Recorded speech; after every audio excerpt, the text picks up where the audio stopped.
মোৰ কথা আপোনালোকে আজি লিখি ৰাখক উইদিন 5 years কংগ্ৰেছ দলৰ অফিচৰ ভিতৰতে আজান হ'ব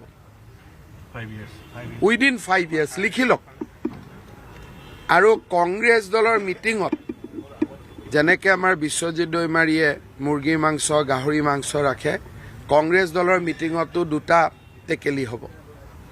এটাত মটন হ'ব এটাত কিবা থাকিব আৰু এই দুইটা ভৱিষ্যৎবাণী আপোনালোকতো সব কম বয়সীয়া সাংবাদিক 10 বছৰটো জীয়াই থাকিব ভগৱানে কৰক 100 বছৰ জীয়াই থাকক